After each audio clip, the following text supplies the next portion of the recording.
বউ অসুস্থ হলে টাকা আকাশ থেকে উড়ে আসে, আর মা অসুস্থ হলে পকেট ফাঁকা হয়ে যায়। কেন ভাই? আচ্ছা, একটা কথা খেয়াল করেছেন? বউ যখন অসুস্থ হয় তখন ছেলেদের কাছে টাকা যেন কোথার থেকে উড়ে চলে আসে। ডাক্তার, ওষুধ, ফল মূল কোনো কিছুরই তখন অভাব হয় না। তো নিজের মাটা যখন অসুস্থ হয়ে যায় তখন নাকি পকেট ফাঁকা হয়ে যায়, তখন নাকি ছেলের কাছে আর হাতে টাকা থাকে না। আসসালামু আলাইকুম, আপনারা সবাই কেমন আছেন? আলহামদুলিল্লাহ, আমি ভালো আছি। আজকে আমি কোনো রান্নাবান্নার রেসিপি নিয়ে আসিনি। আজকে মনের কিছু কষ্টের কথা শেয়ার করতে আসলাম। তো ঘরের কাজ করতেছি, সংসারের এই কাজগুলো তো থেমে থাকে না। ঠিক তেমনি আমাদের কিছু দায়িত্ব থেমে থাকা উচিত নয়। আমরা মেয়েরা, বউরা সংসারে অসুস্থ হলেও কাজ করতে হয়, রান্নাঘর আমাদের ছাড়ে না। কিন্তু আমার আজকের কথাটা বউদের নিয়ে না, আজকের কথাটা ছেলেদের নিয়ে।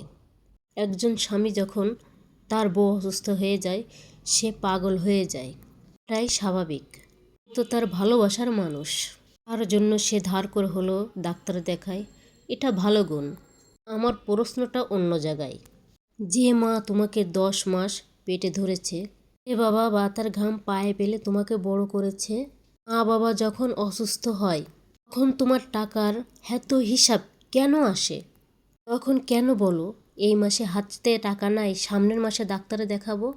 ভাই, মনে রেখো, বউ তো তোমার জীবনের পরে আসছে, কিন্তু মা বাবা, তারা তো তোমার জীবনের শুরু।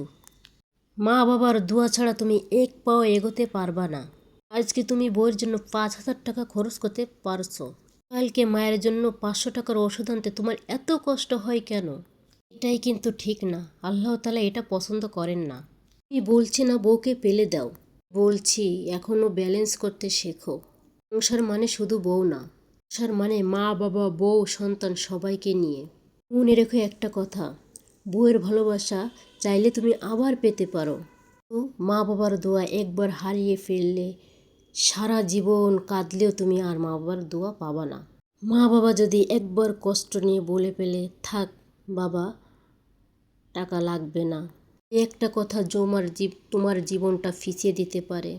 মা বাবা যদি মন থেকে একবার বলে আল্লাহ তোকে ভালো রাখুক, বিশ্বাস করো তোমাকে আর পিছনে ফিরে কখনোই তাকাতে হবে না। দোয়াটাই তোমার কোটি টাকার সম্পদ। তাই ভাইদেরকেও বলবো, বোনদেরকেও বলবো, সময় থাকতে মা বাবার খেয়াল রাখো, তাদের একটু সেবা যত্ন করো, মাসে মাসে তাদের হাতে একটু টাকা দাও, ওষুধটা নিজে যেয়ে এনে দাও, তাদের সাথে একটু হেসে কথা বলো। কিন্তু টাকা আজ আছে কাল নাই, মা বাবার দোয়া সারা জীবন তোমার সাথে থাকবে ইনশাআল্লাহ। কথায় কেউ কষ্ট পেয়ে থাকলে আমাকে মাফ করে দিবেন। আমি কাউকে ছোট করার জন্য বলিনি, যা বাস্তব দেখি তাই বললাম। আপনাদের কি মনে হয় আমি কথাগুলো কি ভুল বলছি? কমেন্টে জানাবেন। ভিডিওটা ভালো লাগলে একটা লাইক দিন, আর এমন বাস্তব ভিডিও পেতে হলে চ্যানেলটা সাবস্ক্রাইব করে রাখবেন, পাশে থাকবেন। আজ আপনার একটা গল্প শোনাবো। একটা ছেলে তার মাকে বৃদ্ধাশ্রমে রেখে আসছিল। মা বলল, বাবা এইখানে একটা ফ্যান লাগিয়ে দিস, অনেক গরম। ছেলে বলল, মা তুমি আর কয়দিন বাঁচবা, ফ্যান দিয়ে কী হলো? মা বলল, আমি আমার জন্য বলছি না বাবা, আমি তোর জন্য বলছি বাবা। 20 বছর পর তোর ছেলে যখন তোকে এইখানে রেখে যাবে তখন তুই গরমে কষ্ট পাবি, তাই তোর জন্য বলছি। তাই কথা শুনে ছেলেটা মাকে জড়িয়ে ধরে বাড়ি নিয়ে আসলো। তাই মনে রাখবেন, আজকে মা বাবার সাথে যা করবেন তাই কালকে আপনার সন্তান আপনার সাথে তাই করবে।